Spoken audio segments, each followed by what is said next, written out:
प्रिय दोस्तों, यह क्लास यूजीसी नेट, जेआरएफ और संस्कृत की सभी प्रतियोगी परीक्षाओं के लिए महत्वपूर्ण है। जहां जहां क्रातार्जुनीयम पुस्तक लगी हुई है उन सभी के लिए यह किताब महत्वपूर्ण हो जाती है।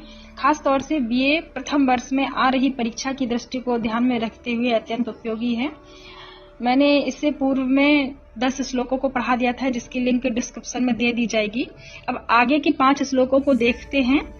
क्योंकि वीडियो ज्यादा बड़ा हो जाता है तो आपको भी परेशानी होती होगी देखने में, इसलिए मैं सिर्फ 5 श्लोकों को आज पढ़ाऊंगी। आगे पहले ये देखिए कि यह जो महाकाव्य है क्रातार्जुनीयम, इसकी विधा महाकाव्य है। रचनाकार महाकवि भारवी जी हैं। सर्ग इसमें 18 है। संपूर्ण महाकाव्य में जो श्लोक संख्या है वह 130 और 140, कहीं कहीं 140 भी दिखाई देती है और कहीं कहीं 130 भी। ये फैक्ट ऐसे हैं जो फैक्ट आप याद करके अगर इस ग्रंथ के बारे में जब लिखने के लिए आए, कवि के बारे में लिखने के लिए आए, तब आप वहां पर लिख सकते हैं। और प्रतियोगी परीक्षाओं में यहाँ से प्रश्न वैसे ही बनते हैं। प्रधान रस इसमें वीर है और इसका जो उपजीव्य है वह महाभारत का वन पर्व कहा जाता है। महाभारत में 18 पर्व हैं, जिनमें से वन पर्व जो है, वन पर्व से यह कथानक लिया गया है। इस कथानक में क्या है, तो इस कथानक जो है इसका अर्जुन द्वारा भगवान शिव की तपस्या से पाशुपत अस्त्र की प्राप्ति करना है। कि अर्जुन भगवान शिव की प्रार्थना करते हैं, तपस्या करते हैं और उनसे पाशुपत अस्त्र को प्राप्त करते हैं। अब आगे हम श्लोकों को देखेंगे। 10 श्लोक हमारे हो चुके थे, वो आप जाके देख लीजिएगा इसके पहले वाले वीडियो में। हम अगला श्लोक देखेंगे, 11वां श्लोक। यह 11वां श्लोक आपके सामने है। 11वें श्लोक में भी वंशस्थ छंद है। प्रथम अंक में संपूर्ण में वंशस्थ छंद है। सिर्फ 2 ही छंद इसमें अलग होते हैं। 45 नंबर का जिसमें पुष्पिताग्रा छंद आता है, उसमें 45 यानी 45 में है पुष्पिताग्रा और एक है 46 में है आपके मालिनी छंद। तो इन दोनों को हम याद रखेंगे कि इन दोनों में अलग है अगर छंद लिखने को आता है। 11वां छंद हम पढ़ते हैं। अशक्तिमाराध्यतो यथा यथं विभज्य भक्त्या समपक्षपातया गुणानुरागादिव सख्यमीयवान् न बाधते यस्य त्रिगुणा परस्परम्। अशक्तमाराध्यतो यथा यथम, असक्तमाराध्यतो यथा यथम, आसक्त न होता हुआ, आराध्यता यानी सेवा करते हुए, यथा यथम यथोचित रूप से, समपक्ष पातया समान पक्षपात से युक्त यानी समान रूप से जो व्यवहार करते हैं, विभज्य भक्तया, विभज्य मतलब विभाग करते हुए, बांटते हुए। तो यहाँ पर जो बनेचर है वह युधिष्ठिर को, जैसा कि मैं पूर्व में बता चुकी हूँ कि बनेचर युधिष्ठिर के पास आता है। तो बनेचर यहाँ पर युधिष्ठिर को बतलाता है कि जो दुर्योधन है वह किसी पुरुषार्थ में आसक्त नहीं है। ऐसा अपने प्रसंग में आप लिख सकते हैं, चाहे तो वीडियो को पॉज करके इसको लिख लें कि दुर्योधन किसी एक पुरुषार्थ में आसक्त नहीं है, बल्कि उसके द्वारा धर्म, अर्थ एवं काम इन तीनों पुरुषार्थों का समान रूप से विस्तार किया जा रहा है। इस बात को बनेचर यहाँ पर बतलाता है। कहता है असक्तम आराध्यतो यथा यथम विभज्य भक्तया समपक्षपातयः गुणानुरागादिव सख्यमीयवान् न बाधते यस्य त्रिगुणः परस्परम। कि वह जो दुर्योधन है वह धर्म, अर्थ, काम नामक तीनों पुरुषार्थों को, यहाँ 3 पुरुषार्थों की बात आई है कि त्रिगुणः, जो त्रिगुणा आया है ये पुरुषार्थ के लिए आया है। तो धर्म, अर्थ, काम नामक तीनों पुरुषार्थों के सेवन का समय यानी यथा योग्य विभाजन करके, जो उसमें आसक्त नहीं होता है, वह यथायथम निश्चित रूप से, यथोचित रूप से वह उनका विभाजन करता है। कि जब धर्म के कार्यों को करना होता है तो वह धर्म के कार्यों को करता है, और जब उसे अर्थ के लिए कार्य करने होते हैं तब वह अर्थ के लिए कार्य करता है। जब उसे काम का कार्य होता है तब वह काम रूपी कार्य करता है। इन सब का विभाजन करके अनासक्त रूप से इन तीनों पुरुषार्थों का सेवन करने वाले, और यह जो दुर्योधन के तीनों पुरुषार्थ हैं, गुणों में अनुराग के कारण, गुणानुरागादिव गुणों में अनुराग के कारण परस्पर मित्रता को प्राप्त हुए के समान यानी एक दूसरे से सख्यमी मतलब मित्रता, आपस में मित्रता होती है, तो मित्रता के समान एक दूसरे को कभी बाधित नहीं करते। ना बाध्यते अस्य त्रिगुणः परस्परम, एक दूसरे को बाधित नहीं करते। यानी धर्म काम के बीच में नहीं आता है, काम धर्म के बीच में नहीं आता है, अर्थ धर्म के बीच में नहीं आता है। यानी ये तीनों का ही सही रूप से विभाजन करके दुर्योधन कार्य कर रहा है। ये तो आपने इस रूप से समझ लिया। अब इसका अर्थ एक बार में सीधा सीधा देख लें कि असक्तमाराध्य तो यथायथम विभज्य भक्तया, यानी यथायथम से हम लेंगे यथा यथम विभज्य समपक्षपातया, विभज्य समपक्षपातया, कि धर्म अर्थ एवं काम नामक तीनों पुरुषार्थों के सेवन के समय का यथा योग्य विभाजन करने के समान पक्षपात वाले गुण और अनुराग विशेष की भावना से किसी एक में आसक्त न हो करके वह तीनों पुरुषार्थों को गुणों में अनुराग के कारण परस्पर मित्रता को प्राप्त करता हुआ समान एक दूसरे से कभी बाधित नहीं करता। यानी तीनों जो उसके त्रिगुण हैं, तीनों पुरुषार्थ हैं, एक दूसरे के बीच में कभी नहीं आते। इसको क्लियर करके हम नेक्स्ट अगला छंद देखेंगे जो कि वंशस्थ छंद में वह भी है। महाकवि भारवी की रीति वैदर्भी है। 12वां छंद देख रहे हैं जो कि वंशस्थ छंद में यह भी छंद है। मैं बार बार इसलिए बोलती हूँ कि आपको याद हो जाए, बार बार सुनने से भी याद होता है। तो इसमें प्रसंग इस तरह से समझेंगे हम कि जो हमने पिछले श्लोकों में पढ़ा था तो वो उपाय कौशल के बारे में वनेचर ने बताया था। यहाँ इस श्लोक में, इस छंद में वनेचर दुर्योधन की साम और दान नीतियों के विषय में युधिष्ठिर को बतला रहा है। हम लिखेंगे कि वनेचर दुर्योधन के साम, दान और नीतियों के विषय में युधिष्ठिर को बतलाता है। निरत्ययं साम न दान वर्जितम न भूरि दानम विरहय्य सत्क्रियाम। निरत्ययं साम न दान वर्जितम न भूरि दानम विरहय्य सत्क्रियाम प्रवर्तते तस्य विशेषशालिनी गुणानुरोधेन विना न सत्क्रिया। निरत्ययं साम न दान वर्जितम न भूरि दानम विरहय्य सत्क्रियाम प्रवर्तते तस्य विशेषशालिनी गुणानुरोधेन विनेन सत्क्रिया। गुणानुरोधेन विनेन सत्क्रिया, विना न सत्क्रिया। अब इसको अर्थ देखते हैं कि निरत्ययम सामना दान वर्जितम। यहाँ पर दुर्योधन के बारे में वनेचर कहता है कि उस दुर्योधन की निर्बाध प्रवृत्ति, निरत्य मतलब होता है बाधा रहित, यानी कोई बाधा नहीं आती है दुर्योधन के बीच में। किसके बोले? साम और दान करने के बीच में। साम अर्थात सांत्वना, दान वर्जितम दान देता है, पूरी अत्यधिक, सत्क्रियम सत्कार को, अत्यधिक सत्कार को करता है, विरहय त्याग करके, गुणानुरोधन गुणों के विचार को, गुणानुरोधन गुणों के विचार को। तो यहाँ पर वनेचर कहता है कि उस दुर्योधन की निर्बाध प्रवृत्त मधुर वाणी दान रहित नहीं होती है। यानी दुर्योधन की जो वाणी है वह दान रहित नहीं होती, प्रचुर दान सत्कार के बिना नहीं प्रवृत्त होता। यानी वह सबको दान देता है दुर्योधन, और विशेष सुशोभित होने वाला सत्कार गुणों के प्रति अनुराग के बिना नहीं प्रवृत्त होता। गुणानुरोधेन बिना न सत्क्रिया, वह गुणों के बिना यानी गुणों के प्रति अनुराग के बिना, गुणों से प्रेम करता है, नहीं प्रवृत्त होता। वह गुणवान लोगों का सत्कार करता है और क्या करता है? प्रचुर दान देता है, प्रचुर दान देता है, मधुर वाणी बोलता है, और दान वर्जितम दान रहित नहीं होती, अर्थात उसकी जो मधुर वाणी होती है दान से युक्त होती है। दान रहित का मतलब दान रहित नहीं होती, अर्थात दान से युक्त होती है। उस दुर्योधन की जो बाधा रह सांत्वना है, या वह जो दुर्योधन है, दान उसकी मधुर वाणी दान रहित नहीं होती, प्रचुर दान सत्कार के बिना नहीं प्रवृत्त होता, और वह विशेष सुशोभित होने वाला सत्कार गुणों के प्रति अनुराग के बिना नहीं प्रवृत्त होता। अगला हम 13वां छंद देखेंगे। यहाँ 13वें छंद में भी वंशस्थ छंद है।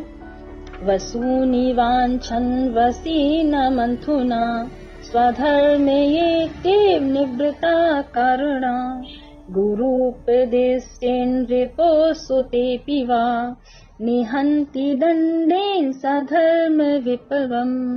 निहन्ति दंडेन सधर्म विप्लवम। अब यहाँ पर भी दुर्योधन का वर्णन है। वनेचर कहता है कि दुर्योधन की दंड नीति की कुशलता का वर्णन कर रहा है युधिष्ठिर से। पिछले श्लोक में यानी पिछले छंद में हमने साम और दान के विषय में पढ़ा, और वसूनि वांछन वसी न मंथुना स्वधर्म इत्येव निवर्तता कारणम गुरुपदिष्टेन रिपोसुते पीवा निहंति दंडेन। ये जो दंडेन आया यहाँ से आप पकड़ लेंगे कि दंड नीति का यहाँ पर वर्णन किया गया है। तो यहाँ से इस श्लोक को पकड़िए और इसमें इसका अर्थ देखते हैं कि इंद्रियों को अपने वश में करने वाला वह दुर्योधन वसूनि वांछन वसी न मंथुनः स्वधर्म इत्येव निवर्तना कारण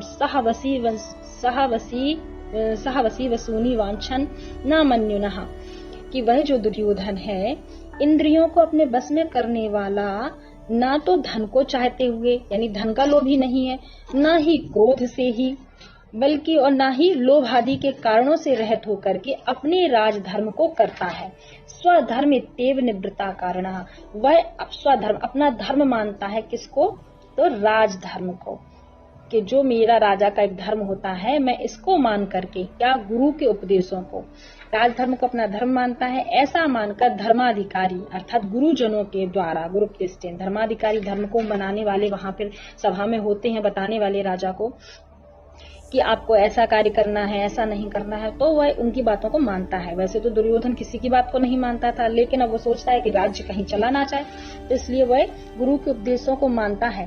फिर गुरुजनों द्वारा बताए गए दंड विधान से रिपो, रिपो मतलब होता है शत्रु, रिपो शत्रु, सुते मतलब होता है पुत्र, तो शत्रु में और पुत्र में दोनों में भी विद्यमान धर्म के व्यतिक्रम धर्म विपल्वम, व्यतिक्रम को रोकता है, यानी समान करता है, समान व्यवहार करता है। अगर पुत्र ने भी गलत कार्य कर दिया तो उसको भी दंड देगा, और शत्रु ने गलत कार्य कर दिया तो उसको भी दंड देगा। और शत्रु ने कोई कार्य नहीं किया है, गलत कार्य नहीं किया है, तो ऐसा नहीं कि उसको जबरदस्ती जाके दंड दे दे, तो दंड का सही विधान कर रहा है, सही उपयोग कर रहा है।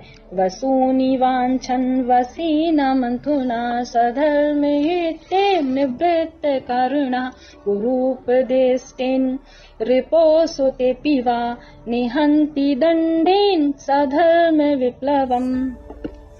अगला छंद देखेंगे हम, यहाँ 14वां छंद देखेंगे हम। विधाये रक्षान् परितापरितरान् अशंकिता कर्मुपैति शंकिता क्रियापवर्गे स्वनुजीवि सत्कृता, क्रियापवर्गे स्वनुजीवि सत्कृता कृतज्ञतामस्य वदन्ति संपदः। विधाय रक्षान परितः परेतरान, यहाँ ना यहाँ जाएगा, अशंकिता कार्मुपैति अशंकितः शंकितः क्रियापवर्गे अनुजीविता सत्कृतः कृतज्ञतामस्य वदन्ति संपदा। अब यहाँ पर जो वनेचर है वह दुर्योधन की भेद नीति के बारे में बतलाता है। किसके बारे में? भेद के बारे में। तो इसको ऐसे करेंगे कि विधाय रक्षान, पहले तो प्रसंग सुन लें कि क्या है इसके पहले, कि दुर्योधन की भेद नीति का वर्णन करते हुए वनेचर युधिष्ठिर से कह रहा है कि वह अपने पराजित होने की आशंका से अपने जो विश्वस्त लोग हैं, जो आत्मीय जन है उसके, उनको रक्षक बनाता है और सेवकों को प्रचुर संपत्ति भी दान में देता है। तो उसके दान देने से पता चलता है कि सेवकों के प्रति बड़ा कृतज्ञ रहता है। कि वह जो दुर्योधन है चारों ओर शत्रुओं को रक्षक नियुक्त करके भीतर से शंकित यानी शंका से युक्त रहता हुआ भी शंकाकार रहित व्यक्ति के सदृश आकृति बनाए रहता है। यानी उसके मन में क्या रहती है? शंका, और दूसरों के सामने वह कैसे दिखलाता है कि जैसे उसे कोई डर ही ना हो। तो यहाँ बताया कि विधाय रक्षान परितरान संकिताकारम पैति शंकिता, यानी शंका करते हुए भी, शक करते हुए भी ऐसे बना रहता है जैसे वह किसी पर शक नहीं कर रहा है, शंका करता है। और क्रियापवर्गे अनुजीवी सा सत्कृतः कृतज्ञतामस्य वदन्ति संपदः। क्रियापवर्गे के कार्य के समाप्त हो जाने पर जो उसके सेवक हैं, अनुजीवी वर्ग हैं, अर्थात सेवकों के द्वारा जो कार्य पूरा कर लिया जाता है तो उनको वह प्रचुर मात्रा में संपत्तियां देता है। तो इससे पता चलता है वह कृतज्ञताम वदन्ति संपदा, संपदा दे करके, संपत्तियां दे करके कृतज्ञता को व्यक्त करता है। किसके लिए? बोले अनुजीवी अर्थात सेवकों के द्वारा। तो सेवकों के द्वारा जब क्रिया पूरी कर ली जाती है अर्थात कार्य पूरे कर लिए जाते हैं, तो कार्य पूरे हो जाने पर वह उनको भरपूर मात्रा में संपत्तियां देता है, इनाम देता है। तो इससे वह सेवकों के प्रति कैसा हो जाता है? कृतज्ञ दिखलाई देता है। तब फिर से देख लो कि चारों ओर शत्रुओं को रक्षक बना करके शंकित रहता हुआ भी शंका रहित सा वह अनुभव करता है, दूसरों को दिखलाता है, उसके समान रहता है, समान आकृति बनाए रहता है कि मुझे कोई डर नहीं है, लेकिन फिर भी वह शंका करता है। कार्य समाप्त हो जाने पर सेवकों को दी गई प्रचुर संपत्तियां इस दुर्योधन की कृतज्ञता को प्रदर्शित करती हैं। एक और इम्पोर्टेंट बात सुन लीजिए कि इस ग्रंथ पर जो भारवी का यह जो ग्रंथ है कि इस ग्रंथ पर मल्लिनाथ की घंटापथ टीका है। मल्लिनाथ ने टीका लिखी है घंटापथ। यहाँ 15वें छंद में प्रसंग है कि जो दुर्योधन है, इससे पूर्व में हमने पढ़ा कि दुर्योधन के सामनीति, दान का, दंड का और भेद का, इन सब के विषय में बतलाया महाकवि भारवी ने, बनेचर के माध्यम से कहलवाया। अब इसमें क्या है कि जो दुर्योधन है, साम, दान, दंड और भेद, इन चारों उपायों के द्वारा जिस प्रकार अपने लक्ष्य की सिद्धि करना चाहता है, उसके विषय में बनेचर कहता है कि अनारतम तीन पदे सुलंबिता विभज्य सम्यक विनियोग सत्क्रिया फलन्त्योपाया परिब्रह्मिता यति रूपेत्य संघर्षमिवार्थ संपदा संघर्षम इवार्थ संपदा परिब्रह्मितायति अनारतम तीन पदे सुलंबिता विभज्य सम्यक विनियोगे सत्क्रिया फलन्त्योपायः परिब्रह्मितायति रूपेत्य संघर्षम इवार्थ संपदा, कि वह जो दुर्योधन है उसके द्वारा कार्यों में अच्छी तरह विभाजन करके, अनारतम तो निरंतर हो गया, विभज्य विभाजन करके, किसके द्वारा? दुर्योधन, तेन उस दुर्योधन के द्वारा। तो उस दुर्योधन के द्वारा कार्यों में अच्छी तरह से जो विभाजन किया गया है और सत्कार को प्राप्त कराए गए हैं, कौन? साम, दाम, दंड, भेद, ये चारों उपाय मानो एक दूसरे से स्पर्धा करते हुए विभज्य सम्यक विनियोग सत्क्रिया फलंत उपाया, उपाया मतलब हो गए ये चारों, साम, दाम, दंड, भेद, आपस में स्पर्धा करते हुए, संघर्षम आपस में संघर्ष करते हुए, स्पर्धा करते हुए क्या कर रहे हैं? धन संपत्ति को और उन्नत कर रहे हैं, समुन्नत भविष्य वाली परिब्रह्मितायति, यानी भविष्य वाली धन संपत्तियों को अनारतम बढ़ा रहे हैं, निरंतर लगातार बढ़ा रहे हैं। एक बार साधा सीधा सा अर्थ देख लें इसका। अनारतम तेन पदे सुलंबिता, कि वह जो दुर्योधन है उसके द्वारा कार्यों में अच्छी तरह विभाजन करके प्रयोग रूपी सत्कार को प्राप्त कराए गए साम, दाम, दंड, भेद, ये चारों उपाय मानो एक दूसरे से स्पर्धा करके समुन्नत भविष्य वाली धन संपत्तियों को निरंतर उत्पन्न करते हैं। उपेत्य संघर्षम इवार्थ संपदा, धन संपत्तियों को लगातार बढ़ाते हैं। यहाँ तक हमने 5 श्लोकों को पढ़ा। 15 श्लोक आपके हो गए हैं। यहाँ से बीए की परीक्षा में तो आराम से प्रश्न फंस जाएंगे, और प्रतियोगी परीक्षाओं के लिए तो अगर प्रथम अंक में 46 श्लोक है यानी 46 है तो 46 ही पढ़ने पड़ते हैं। तो उसको आगे वीडियो में कंटिन्यू करेंगे। वीडियो कैसा लगा ये कमेंट्स में लिख करके बताइए। वीडियो को लाइक करें, शेयर करें और चैनल को सब्सक्राइब करें। धन्यवाद मुझे सुनने के लिए। नमस्कार, फिर मिलते हैं अगले वीडियो में।